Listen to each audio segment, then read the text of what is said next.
mettre tout le monde. T'es prête? Ouais. Allez, c'est parti. Okay. You hear me well? Yes, we do. Bonjour. Hello, everyone. Can I ask you a favor? Could you please switch on your cameras? Thank you so much. We need to see faces and smiles. Hi, everyone. So good to see you. En fait, je vois pas si... Non, c'est bon, vide. Okay, so we'll start. Please, for those who are coming just now, switch on your camera. This will be way more interesting for us to see your faces and very respectful for Samy ADGHIRNI, our guest. So I'll introduce him very briefly. The idea of this English-speaking conference, 16 minutes with, is for you to have a very natural conversation with Samy ADGHIRNI. He has a very international background, but he'll tell you more about it. He's in front of me right now at journalism school. So Samy ADGHIRNI now is working at Bloomberg News at Élysée Palace correspondent. And he's from Brazilian and Moroccan origin. And he's been working in many different places. And the idea, since you're in an international journalism school, should I start again? So the idea of this international speaker today, Samy ADGHIRNI from Bloomberg News agency, he's working as an Élysée Palace correspondent, and he'll tell you how he's been from Morocco to France to Iran, Venezuela, Brazil, and maybe forgetting some places, but now he's working in Paris. And the idea of this international guest speaker is to show you how you can build a path from one culture, one language, one specialty to another, and to see how you can make it happen. So this is for all of you joint master students, journalism students, and I hope you enjoy Samy ADGHIRNI's speech. Samy, please be very welcome. And we'll have a 20-minute speech with Samy, and then we'll open up for questions. Hi, everybody. Thank you.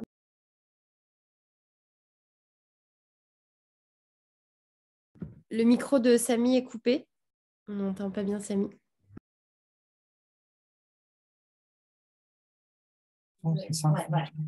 Hi, can you hear me now?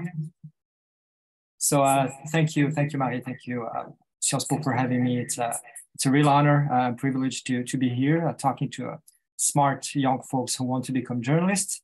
I've been working as a reporter for over 20 years now, and I feel very lucky about the opportunities I've had and the variety of stuff I've done throughout my career. I've covered wars, Syria, Libya, Iraq, Afghanistan. I wrote about techno music, which used to be my passion when I was younger. I covered a football World Cup. I interviewed heads of state, gangsters, football players. I did print, radio, TV, and for the past almost 7 years now, I've been working for Bloomberg. Let me just explain in a few words what Bloomberg is, because I realize that a lot of people do not know Bloomberg or do not know exactly what we do. Even fellow journalists are not quite sure, because we're so big, but we're also kind of a niche thing. So I'm sure most of you have probably never read a Bloomberg story. Bloomberg is the largest and most influential news agency covering business and finance. We provide super fast, super accurate, and very often exclusive news information that will be used by professionals. For example, traders. Traders depend on what we send, on what we deliver to make investment decisions. Sell, buy, hold. Governments are also a big chunk of our customers. And even though we're a financial news agency, there's more and more people coming to us because we're very good at connecting the dots between politics, business, finance. And I think the war in Ukraine is a very good example of a story that started as a highly political story. You have a president that takes the very political decision of invading another country, the political story becomes a military story, and the military story becomes a massive economic story. You know, it is affecting our daily lives in Europe. It is affecting daily lives in you know, Tunisia, Egypt.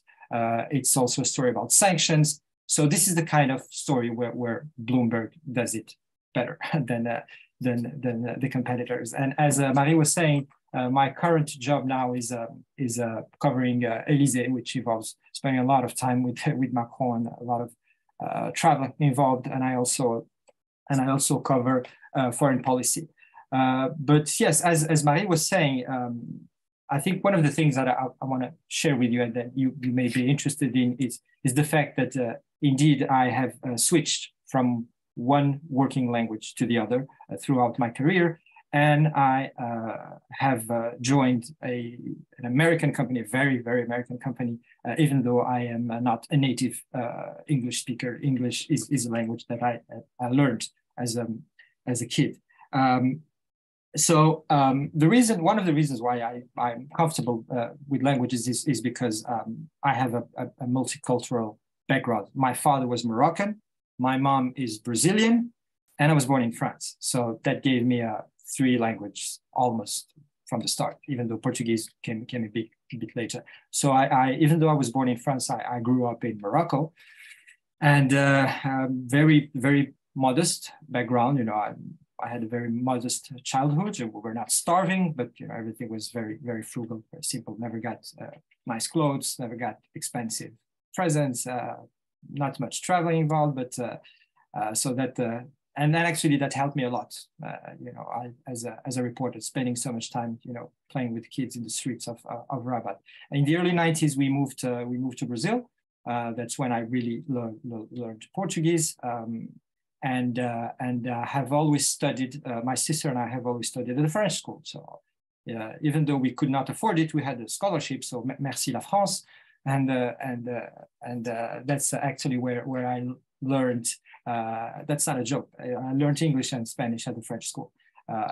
You know, for those of you who are familiar with French school overseas, they're often small schools with small classrooms where it's easier, you know, to get like good teachers and a pretty good level of teaching. So I got my baccalaureate in Brazil, and then I came back to France to study journalism. I spent 2 years in Bretagne, and then I graduated from the School of Journalism of Grenoble in 2001. But I have started freelancing long before I graduated. You know, I've done everything from, you know, radio associative, local newspapers, a lot of freelancing, and I was, you know, my goal was to stay in France. But unfortunately, one summer I got a letter from the Ministry of Interior saying that my application to become a French citizen had been declined, even though I was born in France, and you know, for the reasons I have just mentioned. But then after 2 months after that letter, 9/11 happened, and I'm sure you were not born but when it happened, but it was a big deal. It was a massive deal, and this had a massive economic impact. So the contraction of the economy led to less and less freelancing. You know, you're freelancing, you depend on how many freelancers you get. So I went from 4 to 5 freelance a week to twice a month. So then the situation became unbearable, and I had to head back to Brazil. And that's when my first big challenge happened. There's 4 challenges I want to mention very, very briefly, but the first challenge was switching to Portuguese. Even though I am a native Portuguese speaker, I had never worked in Portuguese. I never filed a story, never, you know, actually wrote an article in Portuguese, and that was very tough. So I was, you know, using French as like my core language. I was trained as a, you know, French journalist, and all of a sudden I was trying to get a job in Brazil. And guess what? I didn't get a job for a very long time. It was very difficult, and people would say that they would openly say that my copy was bad and I didn't have the contact. So, you know, for a certain period of time, I had to quit journalism. I was in my early 20s. I was full of enthusiasm, and I had a pretty decent career start in Paris. But then I found myself working in a techno music club. As I was booking DJs. You know, I was the guy who was bringing DJs to festivals and stuff. But I wasn't very good at it. It didn't last very long. And I was also a translator, French to Portuguese, Portuguese to French. I was slightly better, but no, not overly excited about it. And then one day I got a job, a very junior job at a local newspaper in Brasilia. And it's funny because the lady who hired me, the World News desk editor, she hired me. Then after a couple of years, we became friends. And one day she said, "You know, Samy, I hired you, but you know, I wasn't sure it was a good decision because the tests you took were just terrible. You couldn't write a paragraph in Portuguese." But I thought to myself, you know, this guy is young, he's full of energy and enthusiasm, and he's smart, so he will learn. So she took a bet on it, and thank God, it was a life-changing experience because that brought me back to journalism. And then after a couple of years, I got better at writing in Portuguese. My level improved, and then I started delivering good copy. As I mentioned, I was working with global affairs. I'm mostly working from the desk, but you know, some travel involved. And so it was a key step. And the second challenge happened when I moved to Folha de São Paulo. Marie knows Folha de São Paulo. It's the most influential and most powerful newspaper in Brazil. It's a very good, very professional newspaper. And then I got a good job at Folha. That was my first good job. And back then, you know, the Brazilian economy was booming, and so was traditional media, you know, media that depends on advertisement, because there was a lot of money in the economy, and that money went to media outlets. So, you know, Folha was you know, very ambitious, and they would send reporters all over the world. You know, whenever something popped up in, I don't know, whatever, Indonesia, they would send someone. And then I was delighted to join that paper. But then I had to start working my English and my Spanish for professional reasons, and that had never happened before. So it's a very different story when you use English. You know, you're hanging out in a party and you meet some English guys, or when you're flirting with someone who is an English speaker. And then you have to actually, you know, do an interview with the finance minister in English or in Spanish, and that was really tough. That was really tough. But the good thing about Folha is that I started traveling a lot. I covered all the so-called Arab Spring. I went to Tunisia, to Egypt, Syria, and then that's when I used my Arabic for the first time. And you know, I got exclusive stories because I could understand what was going on. And, you know, it's a card that sometimes it was useful to play it, sometimes it wasn't. You just had to figure out what's the situation. Sometimes you had to pretend you're like just a Brazilian guy, and sometimes it was more useful to say, "Hey guys, you know, I'm one of you, blah, blah, blah." And then, oh, wow, this could open a few doors.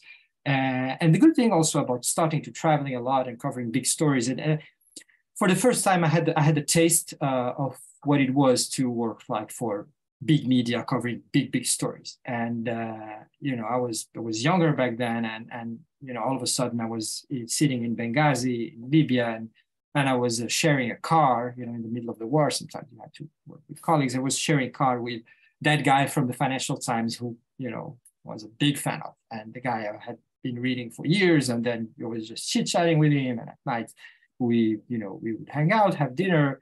And then I, even though I was like still full of admiration, I started thinking to myself, well, I mean, yeah, they're highly competent professionals, but you know, they're just human beings. So maybe one day I can be one of them. And that's when I went to Iran and Venezuela. So I was based in Tehran for 3 years. I had a blast, even though it's a very difficult posting. It was an amazing experience, because back then it was much easier than it is today. Unfortunately, it's a horrible situation going on the ground in Iran. But you know, we were like 5 foreign correspondents in Tehran covering one of the biggest stories in the world. It was just the FT, the New York Times, the Washington Post, myself, and an AFP. That was it, basically. And you know, it was very nice, and you could do a lot of stuff actually being being in Iran. The difficult thing was like to get inside Iran. Once you were there, you could do a lot of stories. And then after Iran, I was sent to Caracas. And that was like a big thing because I had never set foot in Caracas. I knew nothing about Latin America. I had never covered Latin America. And again, my Spanish was all right. But like working on a daily basis in Spanish, writing in Spanish is pretty difficult. I'm sure you know that. But after a couple of years in Caracas, the Brazilian economy started to contract. Things were not doing that well, and my newspaper was cutting a lot of jobs, and I thought to myself, well, maybe I should go find something else. And I was lucky enough. One day, a friend of mine sent me a link with a job opening for Bloomberg in Brasilia. I was like, wow, Bloomberg? Even I didn't know what Bloomberg really was. All I could think about was, whenever I would go to a press conference, whatever, the Bloomberg guys were the craziest guys, was like typing super fast, and they were always nervous. And I was like, oh my God, I'm not moving the market. I have to move the market. It's like, ooh, hold on. But I also knew about Bloomberg's reputation of being like a fabulous employer, very generous, and very professional, the highest standards of ethics and professionalism. So I said, okay, I'll give it a try. And to be perfectly honest, I didn't expect to get the job, and I did. And then that's when the biggest of all challenges happened, was like English. And then, okay, now I'm working with Bloomberg. I moved back from Venezuela to Brazil, and then I was covering a very different story, like Brazil from a business angle, and writing in English, and with the pressure to write super fast. And it was extremely difficult. This is by far the most difficult thing I've ever done in my career. And even my wife, she says, I thought maybe it wouldn't work out, maybe you wouldn't make it, because it was so difficult. And I remember the first time I had to file a copy in English. Actually, I wrote a lead, which was terrible, and then I was starting to type the second graph, and just I couldn't put my thought together. It was so embarrassing that an editor had to write the story. So it was almost 40 years old, saying things that I wanted to be in the story, and that someone was writing for me. This was like super embarrassing. But then again, after a while, you observe a lot, things start to make sense, and you get the self-confidence. And then after a couple of years, I was doing okay. And then of course, I had to learn a lot about the economy and finance. But the good things, one of the good things about being in Iran and Venezuela is that the impact of sanctions teaches you a lot about the economy. And also, these are two countries that are like oil dependent. So, it gives also an idea of how commodities market work, energy markets work. So I learned a lot from those experiences. And then after a few years at Bloomberg in Brasilia, I thought it was time to move on. And then I applied actually for this job in Paris and got it. And then this brings me to my latest and most recent challenge, which is like switching back to France. Remember, I had been outside France for 20 years. I barely practiced French. And here I was again, having to send fast headlines when Macron is saying something super complicated. You know how he speaks, right? And having to translate crazy words like, ce sont des carabistouilles. So he was denying, I can't remember what it was about, but he was talking about something really relevant. He was denying something. And then I was like, oh my God, how can I translate that? And even though I'm myself a native French speaker, I had no idea what carabistouille was. I think in the end I translated it as nonsense. I'm not sure to this day if it's the best translation, but nobody complained, so it should be fine. And that's it. The point I wanted to make throughout this presentation, I don't want to bore you, is that a career path can be so non-linear, unpredictable, can take you to a variety of directions. Some you expect, some you don't expect, and you have to juggle, what you want and what's available. And, the funny twists of life, Brazilian media sent me, all over the world to do a lot of stories, but it was foreign media that brought me back to Brazil, and then foreign media sending me again from one country to another, and that's it. Sorry if I was too long. Thank you so much, Samy. Do you have questions? Can be in English, Spanish, Farsi, Portuguese, Spanish. No, I'm kidding. We're opening for questions now.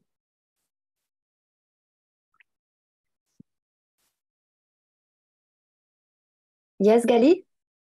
Can you just introduce yourself for Samy first? Yes. So I'm a Can't student. hear you. Sorry. Can you hear me? This? I can't hear anything. Yeah. Yeah, maybe you put those on. Go ahead. Yeah, can you hear me? No. Okay, go ahead. Sorry. Oui, vous pouvez m'entendre? Ouais. Excellent. Should I ask my question in English or in French? You can ask in English, but just introduce yourself first and tell him where you come from. Yeah, please. okay. So I'm a student, first year in master at the journalism school. I'm from Montreal originally, French side of Canada. So yeah, and my question is about, like, it's a very logistic question. You mentioned your wife, and I'm thinking about working at the international level. I would love that, but I don't see how I can fit that with a family life. And yeah, it's something that is always like yeah, it's in the back of my mind, and I don't know how to deal with something like this. How did you manage it? And yeah, how do you work that out? I'm a very lucky man. That's all I can say. I'm a very lucky man, and you know, I wasn't planning on mentioning that, but actually, I was talking to my wife yesterday about that. It's like, you know, about this presentation, and she said something like, "Do you realize that whenever there was something big happening, in a big twist in your career, there was also something big happening in your personal life?" She meant, you know, me, of course. But as a matter of fact, I met her a couple of months before I went to Iran. I didn't know I was going to Iran. I had applied for a visa like 1.5 years before, and then I started dating her. I fell in love. It was fabulous, fantastic. And then the Iran answer came. The Iranians sent me an email and said, "Oh, you have to be here in 1 month." Like typical Iranian. They don't say anything for 2 years and then say, "Oh, you have to come now." And then I told her, "Okay, I'm not going to Iran anymore. I wanna stay with you. You're in late 20s, early 30s." And then she said, and then she's much younger, she's much younger. And she said, "There's no way you're not going to Iran. This is a, once in a lifetime opportunity. You must go. And, between us, we'll figure it out." And we did. So she would visit me in Iran. Then when I moved to Venezuela, she spent more time with me. When we came back to Brazil, she got a job, which she quit so that we could come to Paris. And obviously, she's a bit anxious about that. And now we have a baby. So, I mean, your question is a very, very good question. How compatible it is with the family life. What I can tell you, to summarize, is if you're planning on covering like wars and stuff like that, like I used to do 10 years ago, that makes things more difficult. Definitely, I don't think I would continue to do like the insane stuff I did 10 years ago with like as a married man with a little bit. But if you want to be a correspondent for Le Monde or the Toronto Star or the New York Times or a TV in a more normal place, I hate that word, but I can't find anyone. Yeah, it can work because it's more stable. I mean, I work a lot, I travel a lot, but I live in an apartment. I pay my bills. I have mes habitudes dans le quartier. So yes, it's doable, but you need a partner that is able to take it. It's part of your package. Thank you. I have another question, if it's okay. Yeah, sure. My name is Luz. I'm a first-year student too. And my question is, can you describe a normal day as an Élysée correspondent, please? A normal day, I don't think there's no normal day. That's one of the reasons why we do this job, is because, you know, things are very different. But let's say on a typical Wednesday, for example. Typical Wednesday, I show up in the office, check emails, send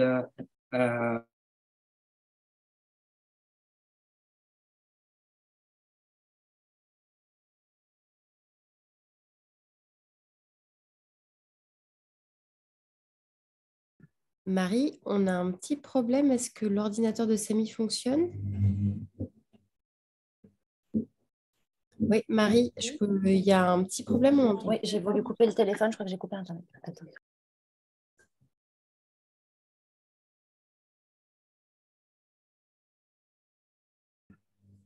On arrive, vous inquiétez pas.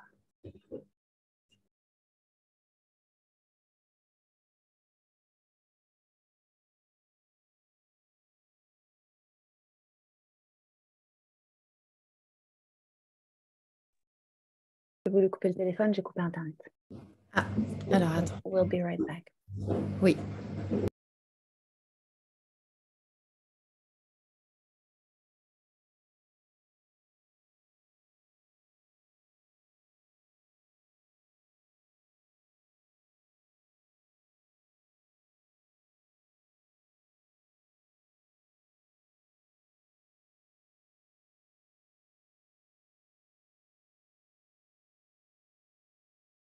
Okay, so can you hear me? Yeah. Okay. So sorry. Yeah, I'll just go back to my to where I was. So there's no typical day, but as I'll give you a Wednesday as an example, because on Wednesday there's stuff that happens every Wednesday. So on Wednesday morning, I would show up in the office at around 9. So that one of the good things that, you know, I don't have to start that early, 9:30, and then, you know, you catch up on emails. There's a lot of emails involved. There's a lot of WhatsApp messages involved, because this is basically, you know, if I had to summarize my job is answering and sending WhatsApp messages. That's what I do 70% of my time. It's being in contact with sources and asking questions and handling logistics for upcoming trips. So, and then at 11 something, I would have to go to the Élysée. Bloomberg offices are near the opera, so it's a walking distance. I go to Élysée. Why do I go to Élysée? Because there's the weekly presser from Olivier Véran, the government spokesperson, after the cabinet meeting. Every Wednesday, Macron has a cabinet meeting from 10 to 12, and after the cabinet meeting, there's a press conference. That's where you get to ask like normal question. Of course, if you have, you know, you're chasing something exclusive, that's not where you receive questions. But then as soon as it's finished, I got to run, because I have a source lunch with some foreign ambassador whom I'm trying to court, because his country is a relevant country. I'm aware that his country is negotiating a defense deal with France. You know, they're thinking about, I don't know, purchasing some Rafale fighter jets, and then you get, you know, the ambassador, hello, how are you? And then for 2 hours, you know, if I know the guy, it's cool. It's more productive. And if it's, you know, introductory thing, then, you know, you have to build trust and kind of seduce the ambassador. And then in the afternoon, there is a briefing at Quai d'Orsay on, you know, on some trip. The foreign minister is going to India, so they'll brief a group of reporters.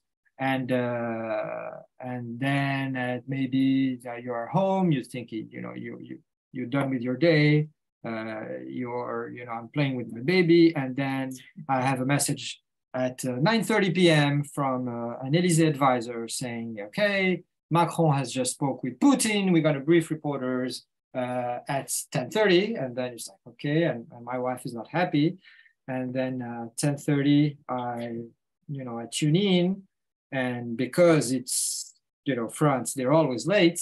And then it's 10:30, and then it starts as, you know, with a 40 minutes delay.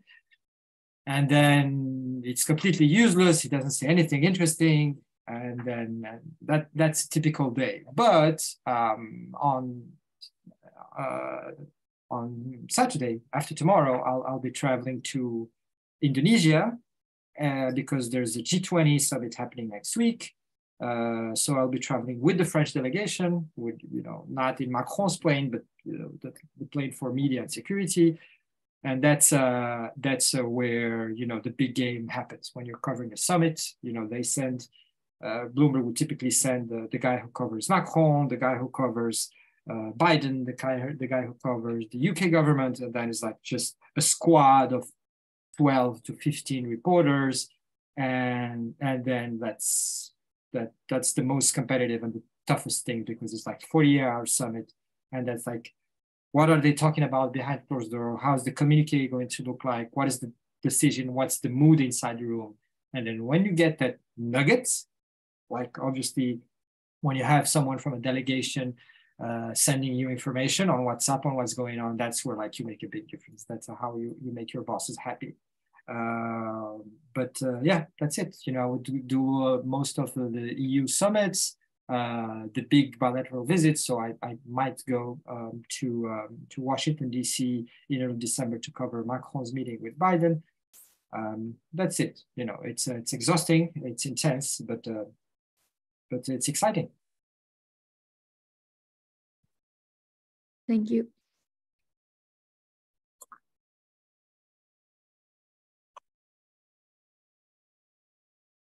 Between the joint master students, maybe? Yeah, I have a question. Yes, Masha. Hi, I'm Masha. I'm in the joint master, which means I also do human rights and humanitarian action. So I do something at the political school of Sciences Po. And that's kind of also what my question is targeted at, since, as you said, it's sometimes a bit hard to know what Bloomberg does exactly. That's also what I find really interesting about it, actually. I do know, as you obviously also do, you do cover political news as well, and not just financial, although the two are hard to separate. But I wanted to know how that department in Bloomberg looks, and if there's also an option to do long form reporting, or if the focus really is more news-based and like breaking news. Yeah, maybe you could elaborate on that a little. I'm glad to see someone is interested at Bloomberg. What do look, Bloomberg, the way it works is there's a variety of teams covering different beats. I'm part of the Ecole government team, is the team that covers economics and government. Economics means basically central banks and finance ministries. And government means anything political that may affect markets, that may have an impact on markets.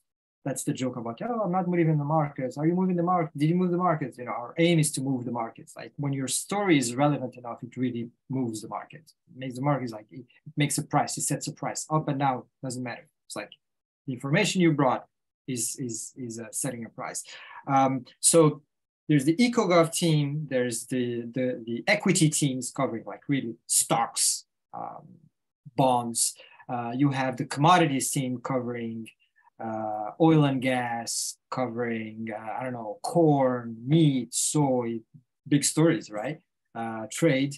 There's also, there's Bloomberg Green covering like big environment stories, and Bloomberg Green is becoming really big. You know, Bloomberg is investing a lot of resources to be like the ultimate source of information for anything that's climate related.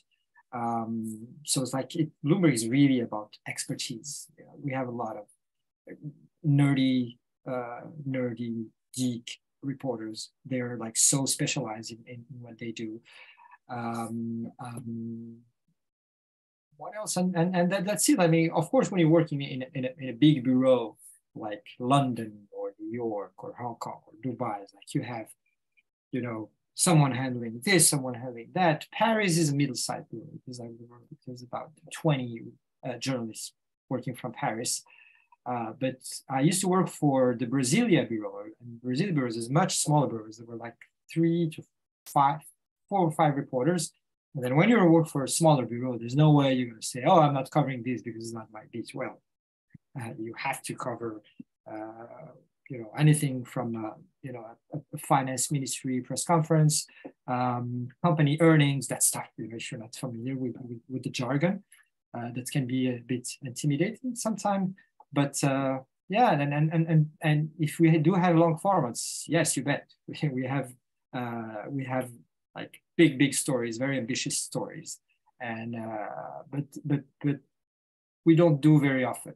I've been Bloomberg for almost 7 years. I did like maybe 3 or 4 big reads, but the editing is so good that when you read the story, it's like, oh my God, my name is on the story. Like it makes you really proud. And one thing I want to mention is that like people tend to see us as a news agency, but don't forget we have a TV, a pretty relevant TV. I mean, if you're not covering finance, if you're not interested in finance, if you're not an investor, it's like you can't watch it for more than 10 seconds because it's literally just numbers and stocks and bonds and people talking about, again, earnings and investment perspective. But for those who follow Bloomberg TV, it's highly important, super important. There's also radio. There's also Business Week, which is like a magazine we bought a few years ago. So there's room for everybody. Welcome. Thank you very much. That helps. Ilaida? Oh, sorry, Masha. Yeah, hello. I also have a question. Hey, I'm Ilaida. I'm also in joint master's program, and I am also doing human rights and humanitarian action here. And my question is more about, maybe tell him where you come from. Yeah, sure. And I'm from Turkey. So actually, so I write and report here in English, which is not my native language. I also am living in France, and we try to cover stories about Paris, which is also another place that I don't really know, and I don't really know the language. So in your career, as far as I can see, you also had that kind of obstacles, like writing and reporting in your non-native language and so on. So I would like to ask you what kind of recommendations you would give us, because it is not very easy to like be in a competition in such a competitive profession while not covering stories that we are not very familiar with and so on. So yeah, maybe any routines or skills that you would recommend us to develop? Yeah, it's as you rightly point out, it's a double challenge. It's about a new language, or a language that is not your mother tongue, and also new things, new subjects. Things that you do not fully understand, or not on a highly sophisticated level. But I would say first of all, it's a lesson of humility. You have be conscious of your limitations and don't get too desperate. Don't be too hard on yourself. It's a process. Sometimes you think you will be speeding up things, and sometimes it's like, oh my God, and I feel terrible about my limitations.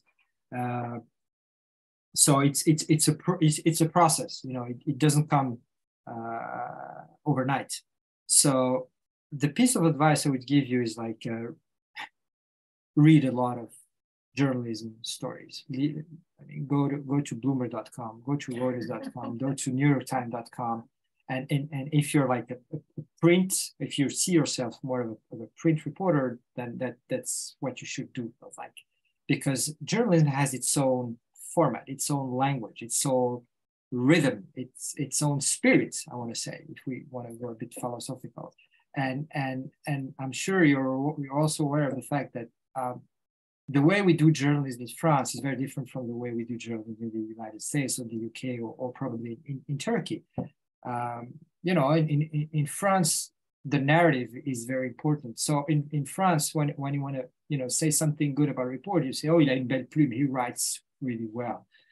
But whereas in at least at Bloomberg, like the nicest compliment you can have is like, oh my God, Sam is a scoop machine. It's about like bringing the fastest and more accurate and exclusive information. So read a lot, observe. If you have the opportunity to watch, more senior reporters at work, and be patient. That's it. And that applies also to the themes you want to cover. I don't know if you're interested in the environment, then go beyond news headlines and get to read like the technical stuff, the scientific reports.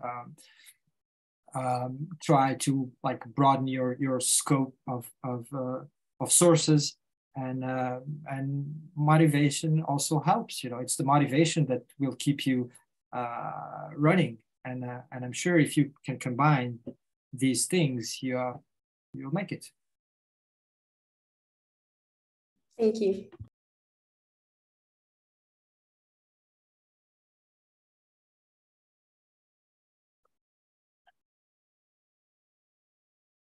We still have time for maybe 1, 2, or 3 questions.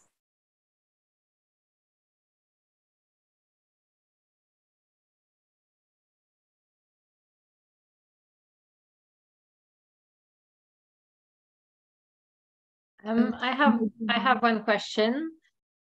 I'm Jolette, and I'm in the French journalism program. And I was wondering, of all your different postings, what was your favorite one? And then maybe also, do you ever get homesick if you're always moving in between different countries? And how do you feel at home in a new country? Semester has started yet, but how do you make it possible in terms of language to work? Well, ideally, when you work for a big organization like Bloomberg or the New York Times, in advance if they'll be sending you to Beijing or to Moscow, and then it gives you 6 months to take some lessons from Russian or Arabic. In my case, I must confess, I didn't take any Farsi class before I moved to Tehran. But I was the bureau chief in Tehran, a real bureau chief, meaning that I had a budget to hire someone local as a producer / fixer / assistant, whatever.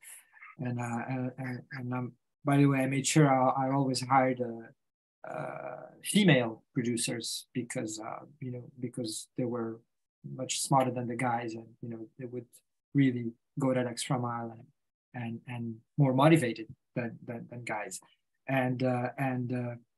So even though I could rely on an assistant to handle like interview requests and emails to authorities, I took Farsi classes, of course. And as a matter of fact, Farsi is not a difficult language. The structure of the language is quite easy. So every foreigner that spends some time in Iran, like if after a few months, you'll be able to say a couple of things. And even my wife, who used to come visit me every once in a while, she very quickly could say the basic stuff, to go to the grocery, to the supermarket, to take a taxi on her own.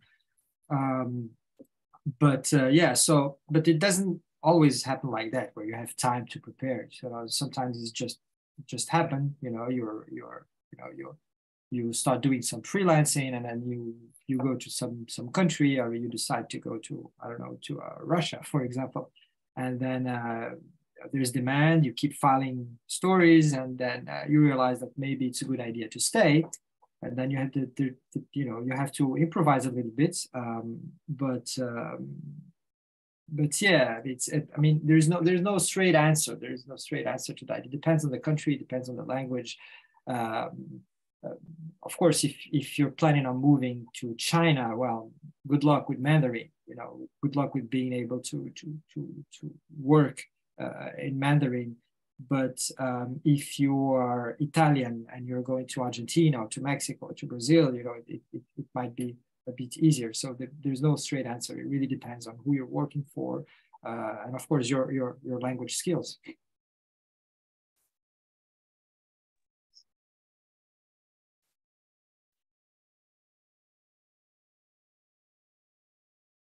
Do we have one last question, maybe? I have a question. Yes, Judith. My question would be if, like, do you ever get homesick if you're changing countries a lot? And how do you feel at home in a new country? Where's home? Yeah, as well. But, No, I totally get your point, and yes, I used to get more homesick when I was younger, but then I realized that home is a very vague concept, so to me home is where my stuff is where I spend quality time with my wife and now my baby, or where I have my books, that table that my mother-in-law gave us as a wedding gift, that's what home is about. So after 6 months, 8 months in Iran, I was feeling really comfortable in that nice cozy flat that I was renting. I felt safe. It really felt like home. But now I must confess that after the past 5 years I spent in Brasilia, moving to Paris was tough because I was desperately trying to get a new job. I was happy in Brasilia. I was happy with my colleagues. My wife had a good job. She's a lawyer.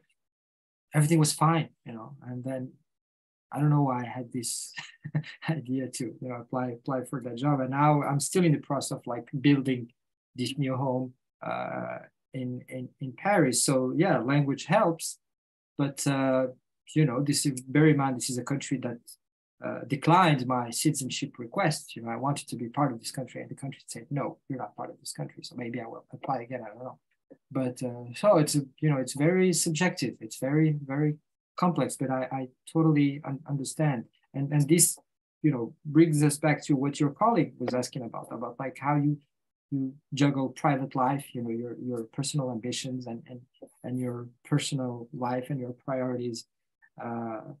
But when you move to Paris, there's a lot of people who want to visit you. That's the good thing about Paris. Like anywhere in the world, people will like to come to Paris. And guess how many people visit me in Caracas? Nobody visits me in Caracas, because even though I love Venezuela, I was very happy there, but it was too dangerous, too chaotic, and so no one visited me in Venezuela.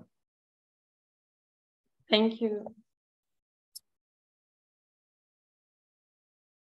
I may have a last question about the fear of missing out, the professional fear of missing out. Now, for example, you're out of Brazil, but we just had a very big election, or when something big happened in Iran, do you always manage to separate the fields you're working on, or is it still, God, I wish I were in Iran, or I wish I were in São Paulo covering the elections? Yeah, it still happens. It happens quite often, actually. And after you've been covering a country from within, and you really got really deep in the story, and you have friends there, you have sources there, and you have like a more sophisticated understanding of what's at stake. Of course, you always feel connected. So you would always. I never stopped reading stuff about Venezuela, even though for a couple of years Venezuela was not so hot in the news anymore. But I'm sure some of you noticed that Macron and Maduro, Venezuela's president, they just met a couple of days ago in Egypt. And nobody really cared here. Nobody really paid attention. But to me, it was like, oh my God, this is so interesting. So I really knew what was at stake, what they were talking about. And what I often try to do, and I think Bloomberg likes it, is when I try to connect the dots. I try to use the things I've learned in Iran or in Brazil or in Venezuela and France and put these things together. So I've written about France and Brazil during G20 last year. I did a story about France and Iran because I still had contacts in Iran, and you know, I had very good contacts here. So so I would say it's two things. From like an emotional perspective, a subjective perspective, yeah, if you always feel connected, and sometimes you have this thing, oh my God. But you age, and you know, it kind of you really understand that you move on. But then when you can use it, use that knowledge to, you know, put stories together, that's just really exciting. Thank you so much.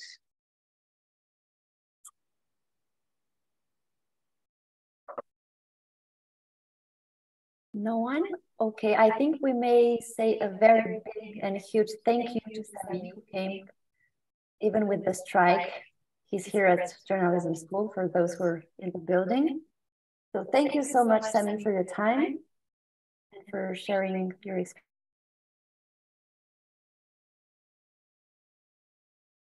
Thank you very much. Thank you. Yes, thanks a lot. Thank you. Thank you. Thank you. Thank you.